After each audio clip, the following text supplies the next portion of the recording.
What's up, y'all? This is the JP Dinnell podcast YouTube exclusive Q&A session. What's up, Lucas? What's going on, man? I always want to do like a sound bite, like a banana, like something cool. But okay. I'm not a beatboxer, Yeah. so I can't think of anything cool. That'd be cool if you could.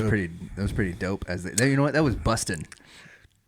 Pretty bustin'. Pretty busted. You ready to knock out some questions Oh, let's go. on this YouTube exclusive Q&A? Q&A. Neither one of us can talk. All right. Question number 1. How do you regain trust after making massive mistakes? I like all the alliteration there. Making massive mistakes. How do you regain trust after making massive mistakes? Take ownership. Take ownership. Take ownership. And then once you've taken ownership and you're genuine with it, talk about it. Like, break it down. Say, hey, this is what happened. Here's the problem that I created. Take ownership. Explain the consequences to the team. Take ownership again and apologize. Be genuine. And then have a solution formulated that you will take ownership over that allows you to eliminate that mistake from being made again. And then go out there and get to work and be patient with regaining trust, because it's going to take some time and people are going to be watching you. But if you can show them through your actions that things are different, things are changed, and just work through it and just understand this isn't an instant overnight thing. And realize also there might be some tests that people throw your way. And so just stay true to your game plan and continuously take ownership. Don't take it personal in regards to like an attack on you, which even if it is, okay.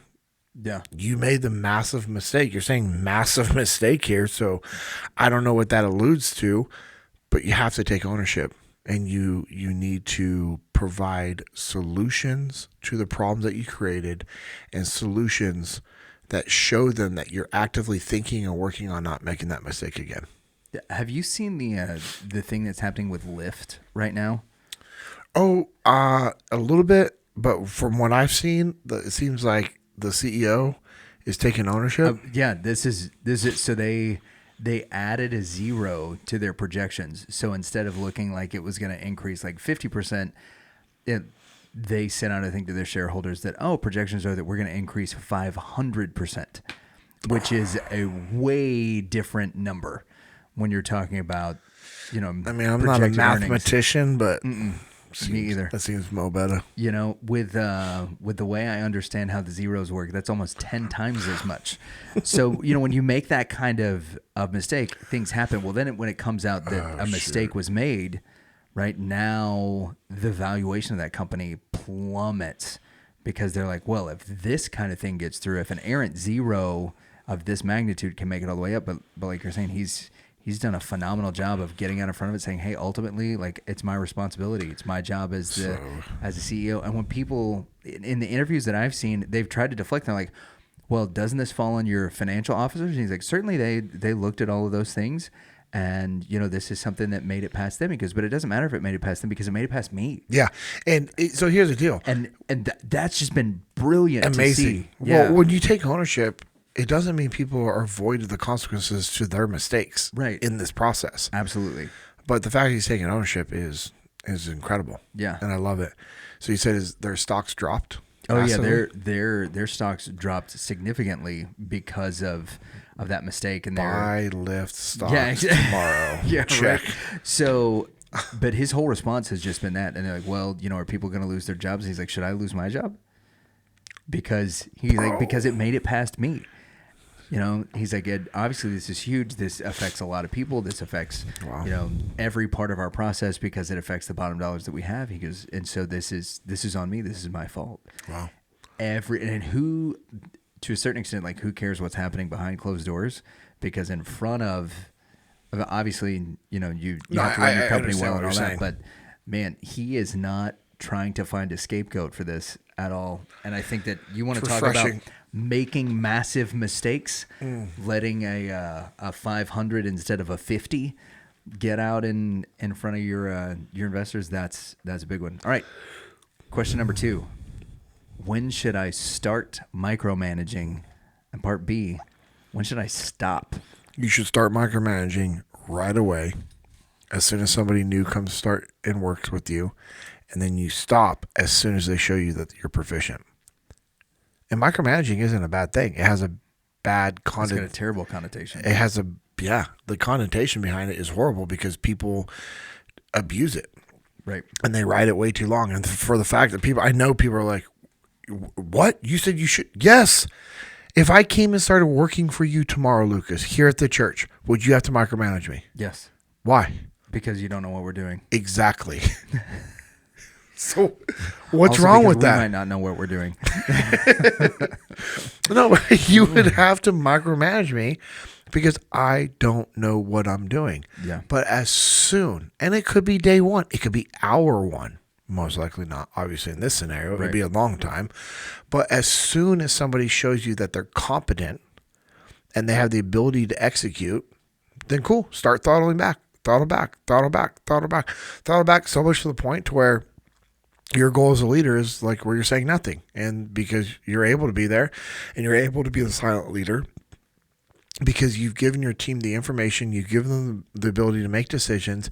They have the training in place. The parameters are put in place. Like, cool. Like, that's your goal. Yeah. As a leader is to say nothing. But at the very beginning, when somebody starts working with you, you are going to have to be hands-on, and that's okay. So if you are being micromanaged, understand that it is your duty, your obligation to get alignment and clarification with your leadership in regards to what the expectations they have of you are. You come up with a game plan that they are on board with, and then you go execute.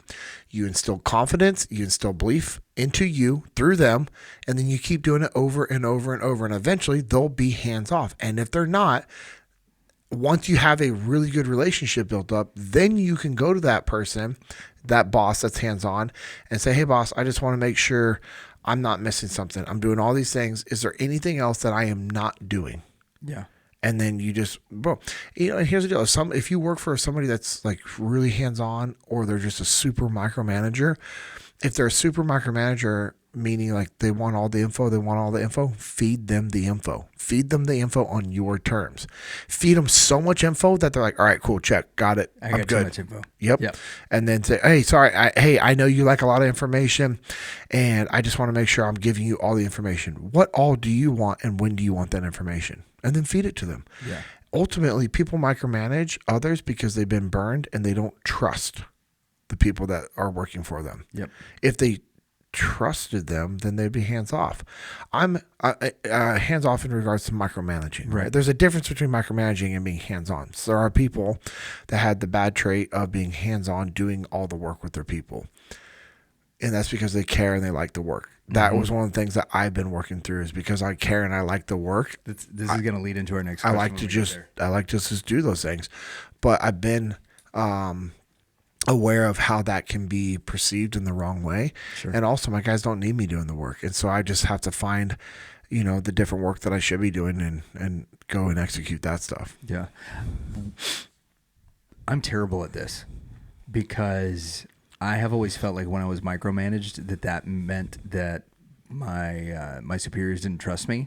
And I'm very much of the mindset, like, why'd you hire me if you don't trust me to do the job? I don't know. Right. So I would always push back against it. I was a terrible micromanager. However, I found kind of the same thing, because the one area that I'm really tough about it is if somebody is going to preach, that I want, especially if it's like their first, hey, I'm gonna do my first sermon. I'm like, all right, well, I want you to script it out. Well, no, I've like talked at several places, like I've done several talks before, so like I'm just gonna use an outline. I was like, I need to read your script before you step into this pulpit. Yeah. And there have been a lot of folks that like immediately they're like, well, then this may not be the thing for me to do, and it turns them off from doing that. And so there's a part of me that, like, at first I was like, oh, well, okay, so if that's going to turn you off, then like maybe we can work around it. And now I'm like, no, if that turns you off, then you don't need to be here. Yeah. Well, that's definitely, those are the standards that you have. And the thing that you have to ask yourself is, did you articulate that clearly enough to the people? Mm-hmm. And if that was the proper expectation leading into it and they knew that that was going to happen, then okay, that's part of it. Well, so I'm wondering when it's something like that, right? So if somebody's going to, give a talk or deliver a sermon to a congregation or a leadership team that you're in charge of, right? Protecting the information that, making sure that you're vetting well the information or the theology or something that they're going to disseminate is of the utmost importance, right? Yeah. When it comes to like micromanaging somebody that's in your organization though, and you start doing it and you get instant pushback from them, how do you overcome those objectives where their response to micromanaging is like mine? And it's like, oh, you don't trust me to do this? Well, then, I'm just going to fight the micromanagement part of it, do my job, but not do all the other stuff because I'm a rebellious twerp. How do you manage me, JP? That's what I'm asking. Well, I'm going to set expectations and we're going to have alignment. We're going to sit down and we're going to talk about what's expected. And that's the other thing is, you shouldn't be bringing somebody on board your team without having an actual sit down conversation first in regards to what's expected.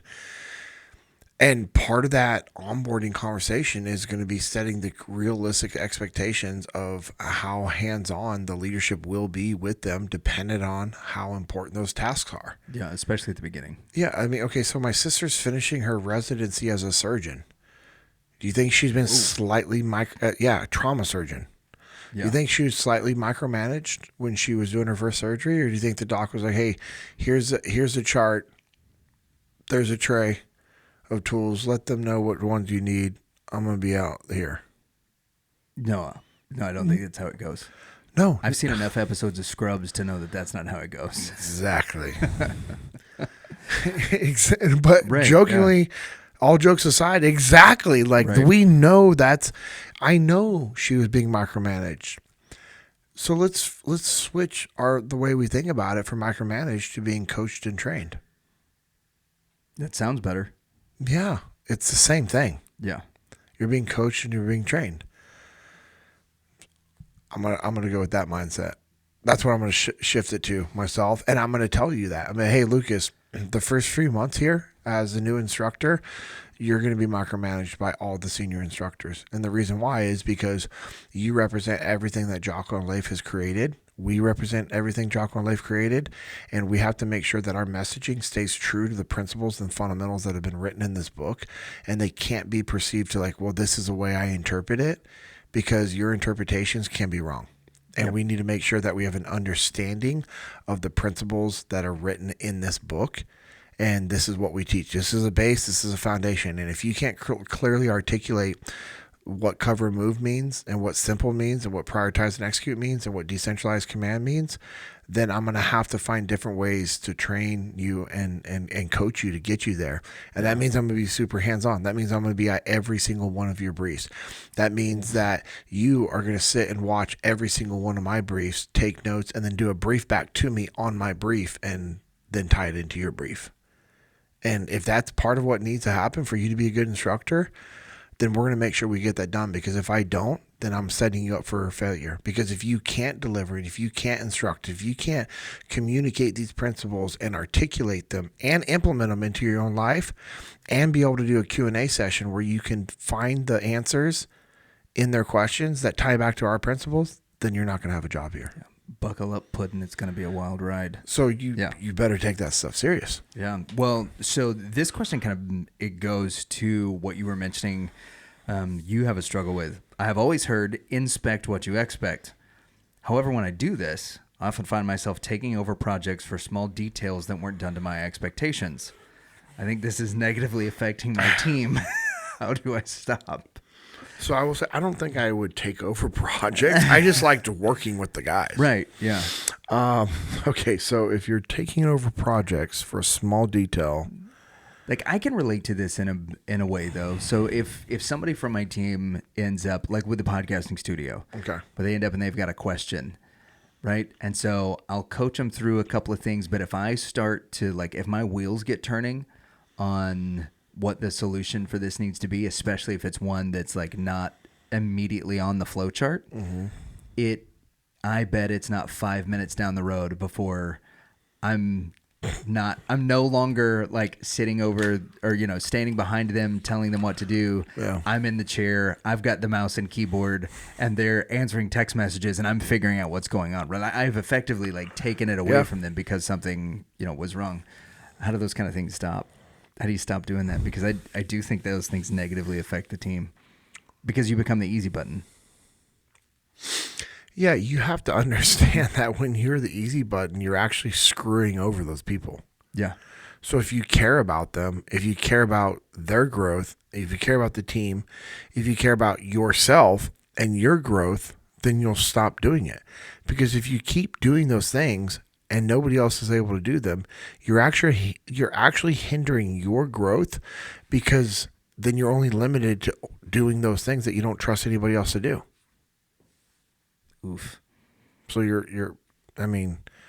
we can start with the people that you work with that you should care about. And if we can go all the way back to yourself, because let's just say someone's listening and they're like, I really don't care about my people. Okay, cool. Well, that sucks for your team because you're super selfish, and that sucks for the company. But all right, do you care about yourself? Yes. Yes, everybody does. And so we have to understand that by doing that to our people, that we are actually hindering our growth, because you are stuck doing only the things that you are doing. There you Just go. my thought. Just my 2 cents. All right. Next question. This comes from an Instagram picture that I've seen of you. And that this question was posed to me because you were holding up a journal that says on the front of it, execute, execute, execute, right? Which is the new, I think it's the quarterly thing that Echelon Front has, the prioritize and execute journal. So the question I was asked is, will you ask JP if it's really worth $40? Yes. Obviously, it's a trap question. Yeah. It's a bear trap question. But talk to us about the journal, why you found it effective. Well, I'm going to say it's worth it because it's each quarter. So you're getting, you take a quarter, take all those days, divide it, by $40. That's what you're getting for each day. That's what it's costing you each day to have that tracker, that, the reset tracker to help you execute at a high level. It's going to keep you organized. It's going to help you be disciplined. It's going to help you get your goals. It's got little check marks for, did you do your workout? Did you hydrate? Did you read? Were you grateful? Did you, all the things that we should be doing each day. There's literally a daily checklist in there that helps you stay organized. And so, yes, for me, absolutely. And the amount of stuff that people waste daily, if not weekly, spending money on, you could easily allot $40 once a quarter. Oh, no doubt. Yeah. It's 3 days worth of dirty chai lattes. Dirty chai lattes. Well, okay. I believe you. Yeah. Which is just the chai tea latte with a couple of shots of espresso in it. Yeah, it's not bad. That sounds really good. Yeah, it's pretty tasty. All right, last one for this Q&A.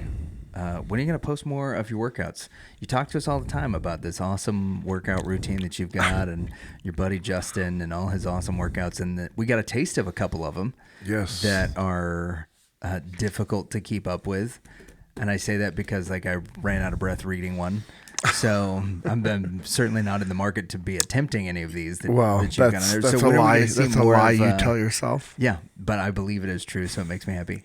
When are we going to see some more of these workouts, or maybe some custom JP workouts? Because there's this is a big thing for the people who watch and follow you on Instagram and listen to the show. Yeah, I guess I don't think about that. I just do my workouts that are either in Justin's app or Jason Kalipa's app, or which is the Train Hard. Yeah. But I've been following Justin's stuff for years, and I love it. Jason Kalipa's stuff is awesome. He's multiple CrossFit Games guy. The guy's a freaking stud, and I just have my own workouts that I've been doing over the years that I program and just think of, like the one I did. Oh, what was that, last Sunday? It was 10 burpees, 10 reps of barbell bench, but dead bug, right? So feet up, and then run to the fence and back. And that was I believe every 4 minutes. Yeah. So every 4 minutes you would do that. And the third, for me, the getting back is like 300. So you're doing 10 burpees, 10 bench, 300 yard run, meter, whatever. And then I was getting back right around like that 3 minute mark. So you have about a minute rest. So if you want to look at that from ratios, you can just do a 3-to-1 work to rest ratio. Right. Did 5 rounds of that. So I was just done in 20 minutes, which wasn't bad. And then went straight to the ski erg. And it was... I love that thing. 300 meters. Mm-hmm. So you're just hitting, which I love because you hit those triceps, you hit the lats, the long head of the tricep, the rear delts, all that, and your core because as you're just crunching down. And then when I do it, I extend all the way, and then I kick my hands down for that forearm as well. A little extra with the forearm. And so it was 300 with that, and then barbell curl 135, 5 reps. And then did that was every 3 minutes. I would hit that. And then that was, how many rounds was that? That was, same thing. That was 5 rounds, I believe. So another 40 minutes. And then a little cool down. It was good. Yeah. Like I find those posts interesting whenever I say the posts. Yeah. Because you'll text us sometimes in the Jesus and Jiu-Jitsu group text. Yeah. The guys will toss in whatever their workout was, which for me, it was, I sat on a beanbag and ate Cheetos, which is just fantastic. You're such a liar. I highly recommend that. But yeah, whenever you post your workouts and the stuff that you've done in the past and some of the stuff that Justin's written for you has been really cool. And I know there's several people in our audience that want to know that. So I'd love to see some JP Dinnell workout posts pop up on Instagram or YouTube Shorts. Those would be fun. Yeah, that workout was every 4 minutes for 5 rounds, 10 burpees, 10 dead bug barbell bench with 135, and then run/jog 300 yards, rest 1 minute, and then every 3 minutes for 5 rounds, 300 meter ski erg, 5 barbell curls with 135, and then a 4-minute active cool down rest. And in the 40 minutes, I burned 491 calories. Average heart rate was 142. Max heart rate, I remember I was getting it on the ski erg one time, and I came off and I looked down at my watch. I'm like, that's not healthy. Hit 206. Whoa. Yeah. Attaboy. Oh, there was one question about your watch that I saw The a couple people Garmin? ask. Yeah. What's the model on the watch? Because we know your heart monitor because I believe Andy Stumpf. Andy Stumpf asked about that, and that's the Tri from Garmin. So what's the model for the watch? Yeah. It is this is the Phoenix 7 X Pro. So the Garmin Phoenix 7 X Pro. Yeah, has way too much data. Like I don't. That's awesome. I love it, right. And I'm just like way too much that I'll ever use. But I also like it because in my mind sometimes I'm like, well, maybe I'm going to train for this one day, or maybe I'm going to train for this one day, and I'd rather have it and not need it than need it and not have it. Boy, that applies to a lot of things one could carry on their person. Yep. You got to make sure you don't go down that rabbit hole either. Yeah. Of carrying too much gear. This is true.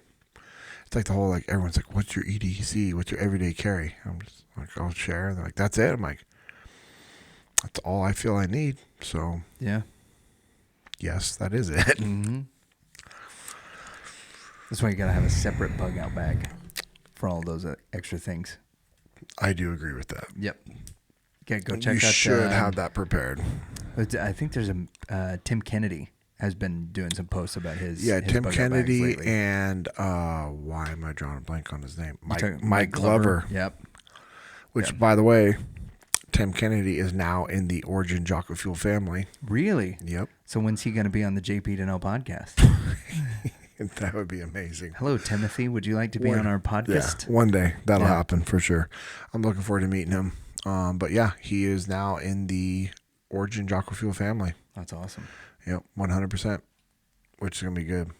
That's exciting stuff, man. Yeah, that's Tim. Tim is an awesome guy. He's an interesting cat, dude. Yes, I love him. I love his boldness. I love his unapologetical beliefs on things. Mm-hmm. I think more humans need to be like that. More Americans need to be like that. Christians For sure. need to be like that. Could you imagine how much better of a world we'd live in if Christians had the boldness with their faith that Tim Kennedy does about everything he does in life? Yeah. That'd be amazing. How many more souls would be saved? Well, and how many of us would end up doing the things that we actually wanted to do if we stopped caring about what everybody else thought? And like that in particular, you know, not just like how many more souls would be saved, first, how many more souls would be saved? Mm-hmm. How many more people would be living in a rich discipleship community? Yes, because I'm so glad you said that, because I'm glad that you went there. That's where I wanted to go, because what I know somebody heard is like, oh, just do what makes you happy. No. No. That's not what we're talking about, because the heart is deceptive. Yeah. It is deceptive, and it's no. Yeah. But yes, doing the things that we should be doing as Christians, growing the kingdom, like if we just had that boldness for our faith and for how we loved our wives and our kids and our community, Would be tremendous. come on, let's go. Let's go. Anyways. That's it. We're out of questions. Well, all right. We're all done. Well, as always, we appreciate you guys. I hope you guys are having an awesome week. If you want to go check out and see what Origin and Jocko Fuel are doing, follow them on social media. Peter Roberts is always posting content on there. I love it. But you can go to originmaine.com, go to jockofuel.com, go to echelonfront.com, see what they have going on. You can also go to littlecattle.co and get that beef. But anyways, talking about. Let's go, man. Appreciate you guys. Love you all. Have a great week. And any questions you guys have that you want us to get to specifically, drop them in the comment section, and we will get to them in the future. Have a great week.